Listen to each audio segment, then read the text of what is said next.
Kalau beli sekarang enak, beli besok, minggu depan, tahun depan tetap sama rasanya, jadi tidak naik turun. Jangan menyepelekan hal kecil.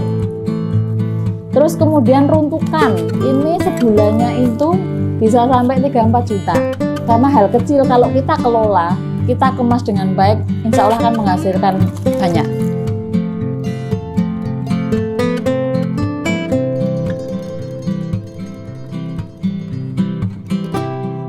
Perkenalkan, nama saya Sri Narsih. Saya adalah owner dari Nila Crispy Sarmila.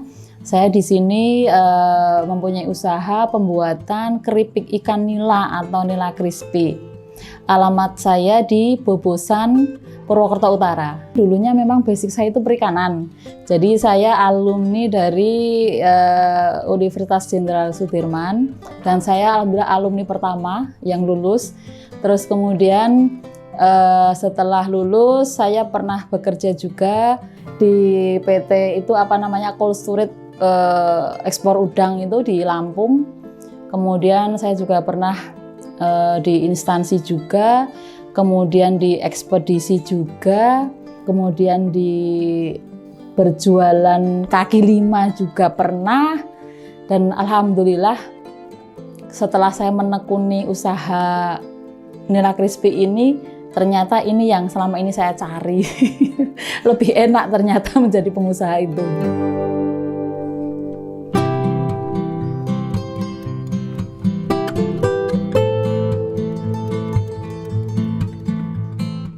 Karena apa? Kita bisa mengatur waktu kita sendiri. Kita bisa memanage waktu kita sendiri sesuai dengan kebutuhan kita. Dan yang terpenting adalah kita bisa memberdayakan orang lain. Itu adalah suatu nilai tersendiri, kepuasan tersendiri bagi saya. Memang basic saya kan yang perikanan ya, jadi sedikit banyak sudah tahu tentang perikanan dan saya melihat itu di Kabupaten Banyumas, khususnya di wilayah sekitar saya itu Bobosan, kemudian Beji, kemudian Purwosari dan sebagainya itu melimpah stok bahan baku ikan. Terutama ikan nila, karena ikan nila itu tanpa perlakuan khusus pun itu bisa memijah sendiri. Jadi di kolam-kolam itu kadang dianggap hama. Nah di situ saya mengambil nila ini sebagai komoditas untuk bahan baku saya karena yang pertama jumlahnya melimpah, kemudian yang kedua itu adalah dia tersedia sepanjang tahun, tidak terbatas waktu, dan nilai ekonomisnya itu relatif rendah. Jadi begitu kita angkat, kita olah, itu menjadi nilai ekonomis tinggi. Dulu awalnya itu berawal dari sekilo, 2 kilo, 3 kilo gitu ya Mas. Jadi kita telateni, kita konsisten, kita trial error itu selama 1 tahun sampai dengan menemukan formulasi ini. Nah formulasi ini sudah kita ibaratnya bakukan karena kita sudah punya patokan untuk sekian kilo ikan dengan sekian kilo tepung, kemudian menghasilkan sekian kilo produk. Jadi berawal dari situ akhirnya sampai sekarang itu seharinya bisa sampai dengan puluhan kilo. Kalau kita mengambil komoditas ikan lain, contohnya melem, itu harga bahan bakunya sudah mahal.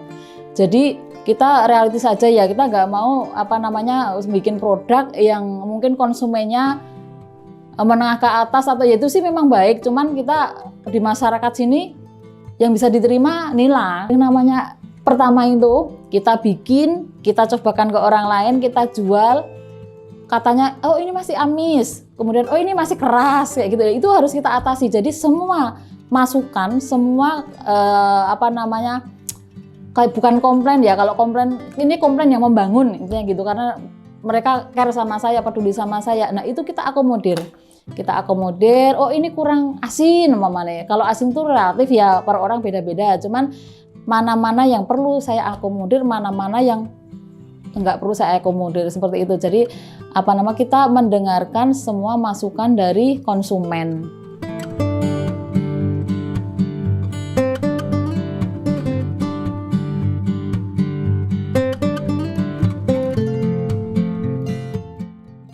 Kalau beli sekarang enak, beli besok, minggu depan, tahun depan tetap sama rasanya, jadi tidak naik turun gitu. Itu yang selalu saya jaga itu. Terus kemudian dari teman-teman itu, lah kalau misalnya mereka merasa enak, otomatis akan beli lagi kan gitu.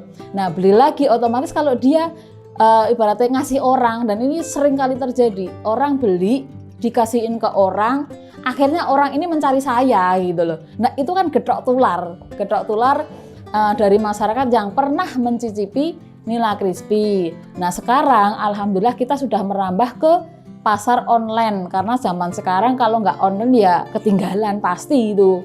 Oh iya, untuk produksi kita itu yang tadinya awal dulu itu di tahun 2019 itu hanya paling 2 kilo, 3 kilo gitu ya. Saat ini sudah sekitar 25-30 kilo per hari.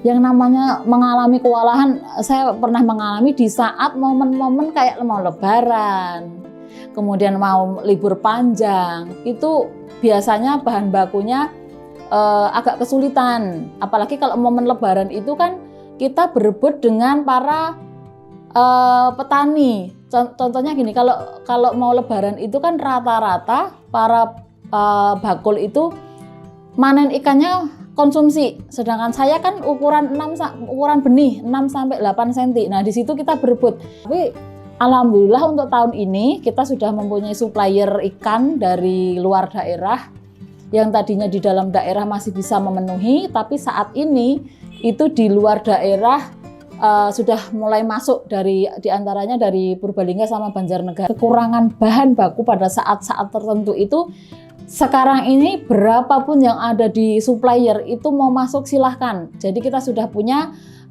tampungan untuk ikan fresh. Jadi kalau misalnya sehari datang sekintal 2 kintal, bisa sebagian kita masukkan ke tampungan dulu dengan dipipil. Dipipil itu sebagian-sebagian diambil untuk dibersihkan. Nah, setelah dibersihkan itu kemudian dicuci itu kita minimal 5 kali, minimal sampai dengan bersih itu bisa sampai dengan 10 kali. Kemudian kita tempatkan dalam box-box semacam kontainer kecil gitu, dengan dikasih label tentang tanggal berapa, supplier dari mana, kemudian beratnya berapa. Nah di situ kita pakai sistem FIFO, first in first out gitu, di mana yang masuk duluan itu yang keluar duluan, seperti itu. Jadi masalah yang tadinya kekurangan bahan baku saat ini sudah bisa kami atasi. Untuk saat ini era pemasaran marketing yang sangat efektif itu adalah online, saya akui online. Karena apa? Kalau kita masih offline, memang itu mungkin bisa untuk masyarakat sekitar. Tapi kalau sudah jangkauannya sudah luas, itu harus online. Karena gini, dan strategi yang saya gunakan itu kita pantau akun-akun yang besar, akun-akun yang sudah centang biru, ada kegiatan apa. Di situ itu adalah strategi untuk mengenalkan produk kita ke mereka. Dan alhamdulillah begitu mereka mencicipi, paling pasti itu biasanya order, dan itu di atas 100 pieces gitu. Terus kemudian saya welcome sekali dengan adanya teman-teman dari media yang ingin meliput, kemudian ingin kalau istilahnya sekarang bikin konten ya. Nah itu saya persilahkan. Jadi kita ibaratnya kayak simbiosis mutualisme ya. Saya diangkat dan panjenengan juga insya Allah mungkin mendapatkan hal positif dari hal tersebut. Dengan besarnya usaha saya bercita-cita itu agar ini lebih banyak dinikmati oleh masyarakat yang lain. Karena gini, reseller saya itu sudah puluhan, ada sekitar 50 orang. Nah itu kan rata-rata mereka itu ibu rumah tangga yang notabene-nya adalah mungkin tidak mempunyai pekerjaan. Itu bagi siapa saja yang ingin menjadi reseller saya itu saya persilahkan. Terus kemudian yang kedua adalah supplier ikan, yang tadinya mereka itu hanya mungkin mencetak ukuran konsumsi, akhirnya sekarang itu banyak mencetak ukuran untuk produk saya 6-8 cm, di mana itu memangkas siklus. Yang tadinya kalau budidaya ikan itu adalah sekitar 4-5 bulan, ini cuma 1,5 bulan sampai 2 bulan mereka sudah panen. Target ke depan itu pastilah ya, namanya kita usaha, kita pengen besar, kita ingin bermanfaat bagi orang lain. dan apa namanya itu sudah masuk dalam planning saya. Tapi kan semua perlu proses. Yang pertama, perizinan itu sudah mulai saya urus, dalam artian mulai dari PERT sudah, kemudian halal sudah, kemudian SKP dari kementerian sudah, dan kemarin itu saya dikunjungi dari Kementerian Kelautan Perikanan itu untuk melangkah ke SNI atau Standar Nasional Indonesia. Ini baru on proses, jadi kita mulai mempersiapkan hal-hal apa yang perlu saya perbaiki dalam prosedur pengolahan ikannya, kemudian sarana dan prasarana, karena itu kan menyangkut tentang higienitas produk. Lah itu mulai merambah ke situ. Itu yang pertama adalah saya perizinan apa yang harus saya urus dan apa yang itu sudah mulai kita cover semua. Terus kemudian saya ingin lebih memasarkan produk saya itu lebih luas lagi melalui medsos maupun melalui reseller. Jadi reseller saya itu sudah ada yang di Jakarta, di Semarang, kemudian di Jawa Timur.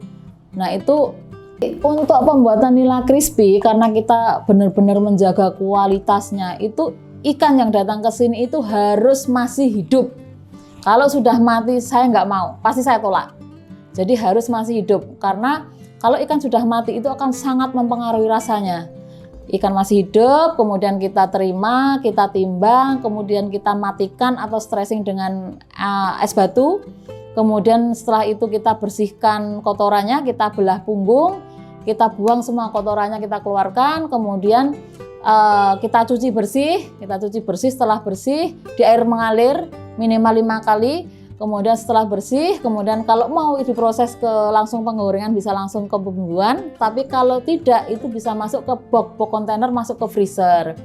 Nah, penggorengan pertama itu ikan kita bumbuin, kemudian kita dicelupkan ke tepungnya tepung basah, kemudian digoreng sampai dengan setengah kering, kemudian kita diamkan minimal 6 jam. Baru kita goreng lagi penggorengan kedua. Setelah penggorengan kedua itu masuk ke mesin spinner untuk meniriskan minyaknya. Jadi makanya produk kita tidak berminyak, dalam artian nggak turun, minyaknya itu nggak turun. Kemudian setelah di spinner kita taruh di semacam para tampah seperti itu, kemudian ke rak-rak pendinginan. Kemudian setelah itu baru masuk ke ruang packing. Kalau itu mau langsung di packing kemasan bisa, tapi kalau misalnya tidak, masuk ke kemasan bal-balan dan masuk ruang stok. Yang namanya awal produksi 2019 itu tuh pendapatan saya cuma berapa ratus ya, cuma kisaran 300-500 lah awal. Tapi sekarang alhamdulillah di tahun 2023 itu sudah di atas 40. Dan ini yang pengen saya tekankan ke teman-teman semua itu, jangan menyepelekan hal kecil. Kita produksinya sudah zero waste, jadi kita tidak ada yang dibuang. Dari ikan datang, kita bersihkan, kotoran ikannya buat bisa pakan ikan di kolam. Kemudian ini bungkus tepung itu kan pakai plastik, itu bisa kita tuker ke salesnya, jadi tidak dibuang, dapat uang. Itu satunya memang 200 perak, tapi kan kalikan berapa gitu. Terus kemudian runtukan ini adalah setiap kali kita nyepiner itu kan penggorengan itu pasti ada hasil yang runtuh seperti ini. Dan ini sebulannya itu bisa sampai 3-4 juta penjualan ini. Jadi jangan sepelekan hal kecil, karena hal kecil kalau kita kelola, kita kemas dengan baik, insya Allah akan menghasilkan banyak. Buat teman-teman yang masih muda ya, sekarang itu banyak sekali pilihannya, dan itu rata-rata bukan teknis kasar kayak gitu loh. Sekarang itu dengan sentuhan teknologi, kemauan dari panjenengan semua pasti bisa. Hal yang perlu dipegang, kunci yang harus dipegang itu adalah yang pernah saya terapkan. Yang pertama itu jujur. Yang kedua itulah konsisten. Konsisten itu sangat-sangat diperlukan. Karena apa? Kalau panjenengan tidak konsisten, nggak bakalan jadi. Kalau moodnya ngot-ngotan, itu nggak bakalan jadi. Pada saat penjualan sepi atau apa, biasanya itu orang lagi males kayak gitu. Nah, itu yang harus diatasi, itu masalah yang harus diatasi. Jadi kalau ada masalah, jangan menghindar, tapi harus diselesaikan. Ya, konsisten, kemudian harus continue. Jadi kapanpun konsumen minta, ada, gitu loh. Jangan sampai ibaratnya, Mbak, saya mau beli sekarang, aduh besok ya, saya lagi bikin, nggak bisa seperti itu. Jadi ada the power of ready stock. Kemudian yang itu service. Memang servis saat ini sangat-sangat diutamakan. Karena apa? Kalau servisnya kurang bagus, orang akan lari, gitu. Saya itu dulu awalnya dan sampai sekarang saya tidak pernah narik ongkos kirim. Dan saya berusaha untuk fast respon. Jadi begitu itu konsumen, langsung saya respon. Apapun itu keadaannya. Karena apa? Konsumen itu butuh dimanjakan, gitu. Butuh dimanjakan. Kalau misalnya WA-nya sekarang, balasnya nanti malam, nggak bisa, gitu. Harus sekarang, harus fast respon. Seperti itu. Jadi semangat teman-teman. Ayo berkreasi, ayo berinovasi. Kita bisa. Suami itu adalah kontrol saya. Awal mula saya menekuni ini, saya datang ke suami saya, maksudnya secara ini ya, secara pribadi begitu, Pak, tolong saya direstui, diridhoi, didoakan, mudah-mudahan usaha berhasil. Saya hanya butuh itu, dan supportnya luar biasa. Jadi saat ini suami saya itu sebagai kontrol dan sebagai quality control saya. Jadi terkadang yang namanya produksi, meskipun kita sudah melalui penimbangan gramasi dan sebagainya, terkadang ada kegagalan. Seperti halnya contoh kayak membuat cake ya, bolu atau apa. Terkadang ada yang bantat, sama ini.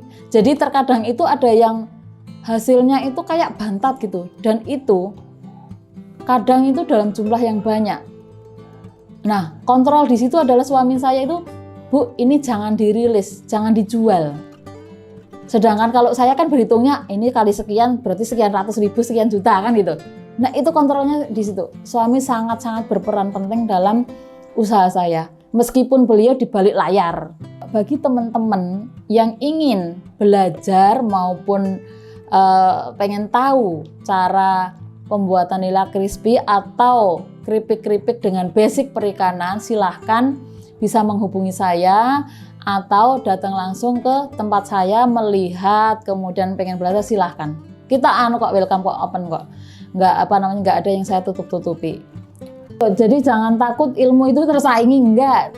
Justru sebaliknya, setiap ilmu yang kita tularkan, insya Allah akan ada manfaat yang kita ambil. Untuk Nila Crispy Sarmila, IG-nya adalah Nila Crispy Sarmila, TikTok-nya sama, Nila Crispy Sarmila.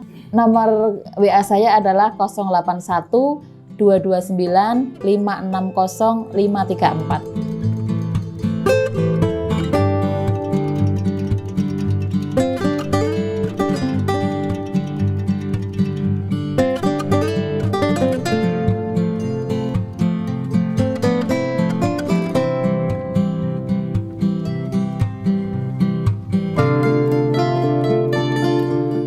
Oke teman-teman, jangan lupa subscribe channel 1000 Mimpi. UMKM Indonesia, sukses!